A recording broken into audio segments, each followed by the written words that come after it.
Bonjour, dans cette capsule, nous parlerons de la variation d'une fonction.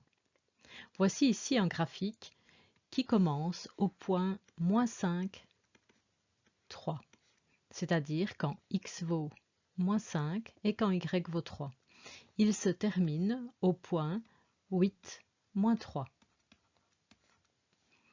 La variation, c'est la croissance et la décroissance d'une fonction. Nous voyons donc ici que la fonction décroît. Nous arrivons à un point de changement qui est un minimum.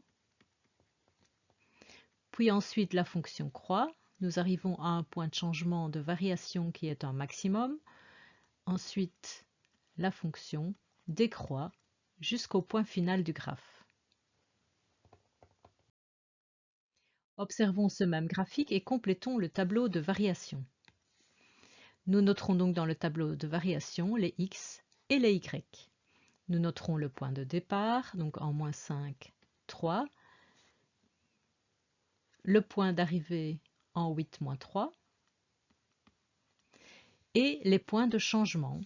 Nous avons donc ici un minimum qui est en -3, -1. Nous avons ici un maximum en 0,4 et puis le point final. La fonction décroît, puis elle croît et enfin elle décroît. Nous noterons donc dans le tableau à l'aide de flèches la croissance et la décroissance de la fonction. Voici l'exercice numéro 1. Nous avons le graphique qui commence au point -5, -2,5.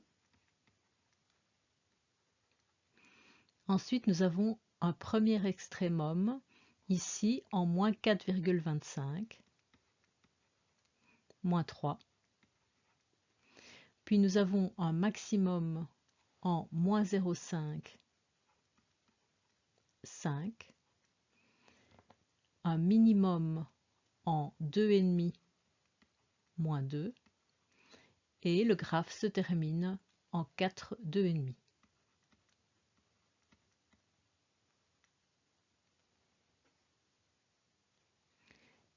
Au niveau de la croissance, décroît,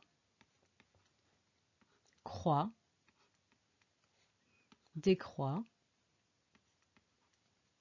et puis croît. Nous pouvons noter qu'ici nous avons un minimum, ici c'est un maximum, et ici c'est un minimum.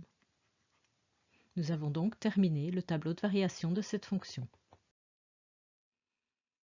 Deuxième exercice, nous avons ici une fonction dont on peut imaginer qu'elle peut se poursuivre en moins l'infini et en plus l'infini. Le tableau commencera donc par une colonne vide et se terminera par une colonne vide. Nous avons la présence d'un seul extrémum qui est un minimum ici en -2, -1. Nous avons donc ici la fonction qui décroît et ici la fonction qui croît.